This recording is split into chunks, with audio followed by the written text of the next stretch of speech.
Hi guys, welcome back to my channel. So today I'm doing something a little bit different for you.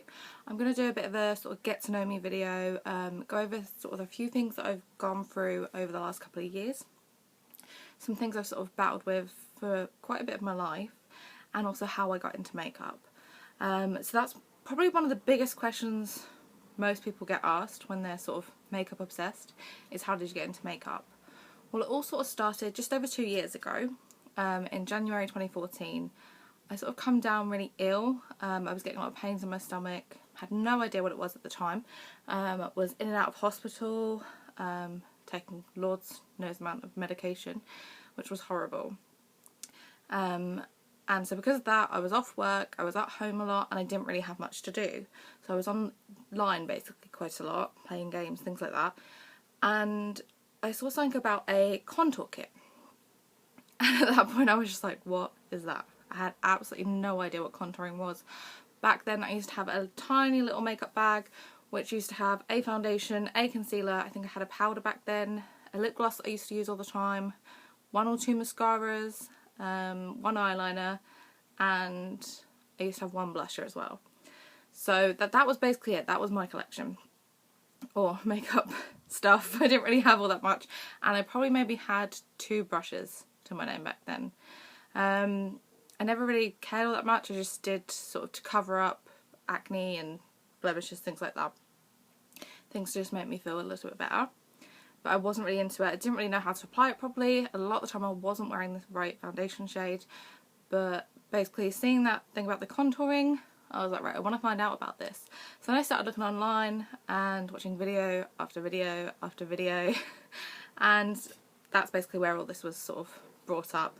The more I watched, the more I wanted to see, the more I wanted to buy. And as you're aware, everything's sort of a bit crazy. I mean, you've seen my collection. And I'll probably do an updated makeup collection soon. Probably it'll be about June, so it's a year after my last one I did. But it's got even crazier. I mean, I do share pictures with you guys, so you're pretty aware of how much I've got.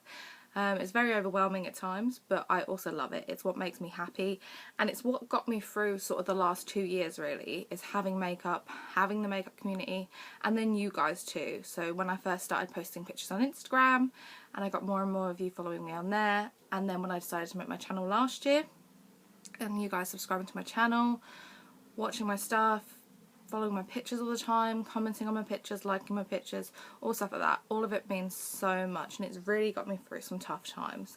So with the illness, it sort of progressed and progressed and progressed. I had more time off work, had operations, lots of stuff. So basically what it come down to is it turned out to be, it's something that's hereditary. My nan's actually got it. It's ulcerative colitis, and it's horrible. I have to probably take tablets for the rest of my life, which sucks. And at times, especially when I've been off work, it really got me down. And depression is something I sort of battled with a lot when I was younger, because I was bullied a lot at school, as quite a lot of people are, and obviously as you're aware, it's really not nice. It puts you in a really horrible place. I kind of got through it as a child, sort of got on with it, and then when I started to feel ill, it got me in a bad place again, sort of on and off throughout those 2 years. And then last year, around August time, my mum went away because my little sister, some of you may know, she's married to a Turkish guy, so she was out in Turkey from April last year with my newborn niece, who I only got to spend 5 weeks with. And you've all seen 1,000,001 pictures of Alexis. If you follow me over on Instagram, she is what I call my little ray of sunshine. She's the one good thing, other than makeup and you guys, that's happened to me really over these last few years. She's what keeps me going. And so they were away. At that point I'd gone 4 months without seeing them. And obviously I was getting pictures every day from my sister, and she was growing so much. I just missed my niece so much. And then my mum went out there. And me and my mum are really close. Like, we've never really spent any time away from each other, but we did. And it got to the point where it was like 3 weeks where I hadn't seen her, and then my dad went out there. So that was like, okay, so I'm stuck at home with my brother, who's not fun at the best of times. Love him to bits, but he is hard work. And my ex, who I was with at the time. basically the story of my ex, sort of Cliff Notes version. He was someone that started working at the same place as me 2 years ago, literally just as I got ill. I came back from being off the first 4 weeks that I was off, and then he was working there. He ended up liking me on this app, and I was just like, no, don't think so.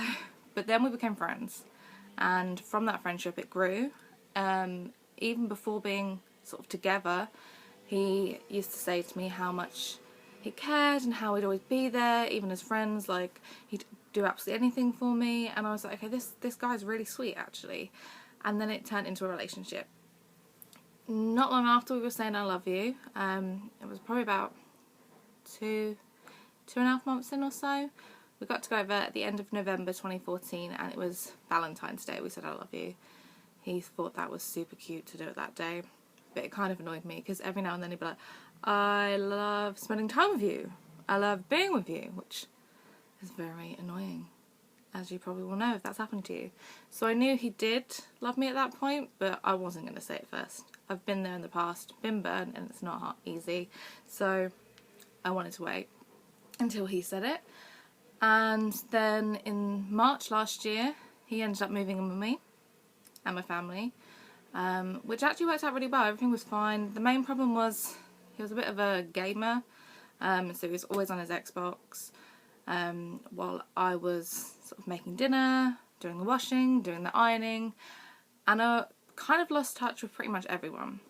I got to the point where I hadn't seen my little brother for, I think it was about 5 months, 4 or 5 months, and I hadn't seen my nan at all last year, up until after the breakup.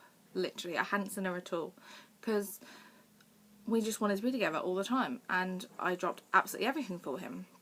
All of my friends, I barely even spoke to them on the phone, because if I'd be on the phone to a friend for too long, then I'd get moaned at, or he'd be putting them down, kind of, saying like, all they do is talk, and they talk too much. Which, yeah, one of my friends does talk quite a lot, but she's my best friend, and she's always been there for me. So, I mean, she's like a sister to me. So basically, I just pushed everyone away. And so then when it came to the time that actually now my mum was away, I was off work really ill again. From literally the day my mum left to go to Turkey, the pain just got immense. I was put back on morphine last year, which I don't know if anyone's ever had morphine, but it tastes absolutely disgusting. It's vile, but it does the job. Like, it really, really helps. But obviously, I was 25, in that amount of pain that I was on morphine at home.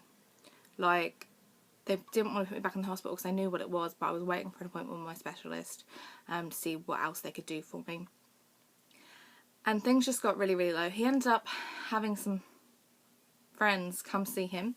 I say that loosely because they were horrible to him. Like, all the stuff he used to say to me about them, they were vile. I was like, they're not friends. They're not nice to you. They put you down, they slag you off, they slag me off when they barely even know me. They used to say that I was controlling, I was a bitch, I was manipulative. I had no life because of him. I did absolutely everything that revolved around him. And that wasn't good. I realise now just how unhealthy that is, and it put me in a place where I felt like I had no one, because I pushed them away to be with him.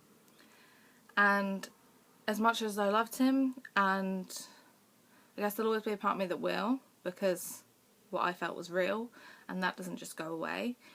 But I gave up everything. Like, I barely did much with my YouTube. I kind of just sort of rushed it when as I could. I never really watched the TV shows he started watching anymore, because he'd be watching what he wanted to watch, or I'd be watching something, leave the room, and he'd put his Xbox on. And yet I was the one that was controlling and manipulative. But hey, whatever. And so it got to the point where I was just like, look, no, I don't want you to go out with them this weekend.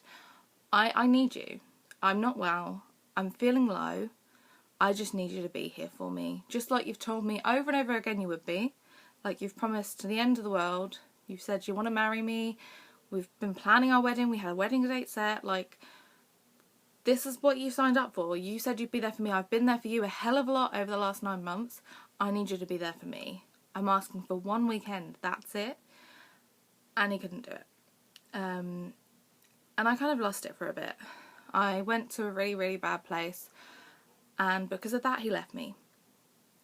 He just walked out. Come and got his stuff. That was it. He texted me that it was over while I was lying in a hospital bed. So, I mean, really that should have made things a lot easier for me to get over the last 6-7 months, but it didn't. It took me a long time to get to the place I am now, but I'm a lot stronger, and I'm glad I made the decision I did. Although it was a bad point, but I made the decision to also stop that. And I got myself to a better place. I went to a hospital, I got myself sorted, I was perfectly fine. And I got the counselling that I needed. I've done 2 bouts of counselling, 1 group therapy and 1 one-to-one sessions. My work's given me the time to do that. They've really supported me a lot more recently with things like that. And everyone in my family, like, I've basically had to rebuild relationships. Me and my mum are a lot closer now. I've had to rebuild my friendships. But I've done things that I never thought I would have done. Like, one of my friends, it was her birthday, and we went up to London for the weekend. Like, we did 4 days up there, which was absolutely amazing. I did the Makeup Revolution event recently. That was amazing. I really felt like I'd gotten somewhere, and that showed me that I can do anything I set my mind to, and I'm gonna. And I just want people to know and understand that no matter what goes on in your life, things are always going to be hard. There's always going to be down days. There's always going to be stuff that's going on. And I know that there's lots of people out there that have had a much worse life than me, a lot tougher times. But I just want people to know that there is always someone there, even when you think there isn't, and then maybe you think that life isn't worth living anymore. It is. Life is a blessing. We get to wake up every morning, and every day you get to do that, you should be happy. And I mean, being positive isn't easy. You really have to try. Being depressed is draining, but it's actually quite easy. It's easy enough to let yourself swallow yourself up in that sort of hole. But being happy is hard, and you have to make that decision each day that, no, I don't care about anything else. I'm going to be happy. For me, I made a promise to him that I wouldn't do that again. And fuck him. I don't care. I'm making that decision for me. I'm going to live my life because I want to. I'm going to live my life because my family need me just as much as I need them. My friends need me, I need them. And I want to see my niece grow up. We've also got a nephew on the way, so I can't wait to meet him. I know I love him just as much. And my best friend, her kids are like nieces and nephews to me. I absolutely adore them, and I love it. Being an auntie is one of my favourite roles ever. But also, I want to say thank you to you guys. Because when I was going through all of that last year, so throughout September and October, November, when I wasn't really posting very much, when I was having my down days, whether it be because I was in pain, because I was feeling depressed and crying all day, you guys were there every step of the way. When I'd apologise for not posting, you'd be like, no, take your time, just come back when you're ready, doesn't matter how much you post. You guys have stuck through me through some of the hardest points in my life. And while all of that was happening, probably one of the harder things happened also. On November the 3rd last year, my nan passed away. See, this is where I'm going to get emotional now. It was out of the blue. We weren't expecting it at all. I was at work, and then I got an email from my auntie telling me to call my mum. I had a text on my phone from my sister. I called her up. I said, what's happening? And she said it was Nana's. That's my mum's mum. And wow, I mean, my mum's been so brave. I can't even imagine how you can get through that. I just don't know. I know people do, and they have to do it when they're younger, but it wasn't like my nan was particularly old. She was only in her early 60s, so she was really young. She had a heart attack, and